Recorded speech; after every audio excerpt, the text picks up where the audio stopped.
Hey everybody, welcome back to Big Pride Mom. I know it's been a while since I last talked to you, and I apologize. One day goes into the next, and sometimes you lose track of time, but I promise that I'm still around and I'm still thinking of all the young people that might benefit from having conversations with a mom that is incredibly supportive of LGBTQ young people. Today, what I'd like to talk about is gender. And I think that gender is a really important concept to talk about because in our culture, a lot of people think that gender and sex are the same thing. So, first, I want to define what we mean when we say biological sex.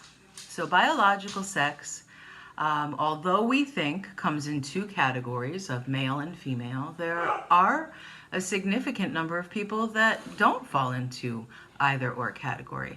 And we call people who don't fall into the either or category intersex. So biological sex is a continuum. And based on what your biological sex classification appears to be at birth, most of us, me, maybe you, and all the people we know were given a set of expectations that we were going to adhere to based on that biological sex. So I was born, and it was in the 1970s, so my mom had no idea if she was having a boy or a girl, but when she had a girl, she found out in the delivery room, and the doctors told her, "It's a girl." And the reason that they said that was because they looked at my genitals between my legs and they made that determination. But being a girl meant that I had a set of gender expectations that came along with being a girl.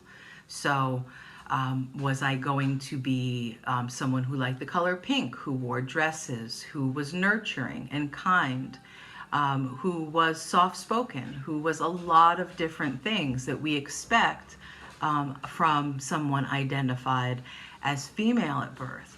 And what we found out as I lived out my childhood and my early adult years was that a lot of my behaviors didn't really conform very much to what we considered to be femininity. I was loud, I was outspoken, I was big pride mom, right? And so it's important that we understand that gendered expectations constrain all people. But when we think about what gendered expectations do for people who feel miscategorized by their biological sex classification at birth, we open up a whole different topic. So when it comes to the concept of gender, most of us have been assigned a gender identity at birth. And our gender identity lies in our brain. So I was told I was a girl. I kind of went with it. I never really questioned it. I felt like I was a girl, even though I wasn't a stereotypical girl, and it worked for me. My gender expression might not have been all that feminine, but it still worked, and I was still accepted within society as a biological female assigned at birth, who identified as female in my brain and presented femininity at least enough to satisfy these very rigid social constructions of sex and gender. But some people find that the biological sex assignment that they've received at birth doesn't align with their gender identity in their brain. And sometimes people live an entire life not doing anything to act on that knowing in their brain that something about that classification is not true for them. And there might be a number of reasons why. Stigma in society, family pressures from society, pressures in societies outside the US where people could actually be killed for having a gender identity and expression that doesn't align with their biological classification at birth. But what we're finding particularly I live in the US, so in the US context, is that more and more young people who are finding that their biological sex classification doesn't align with their gender identity are being given space by the psychiatric community, by the medical community, by society more broadly, legislation, families, educational institutions, healthcare institutions, to live out their lives in a way that's authentic to them.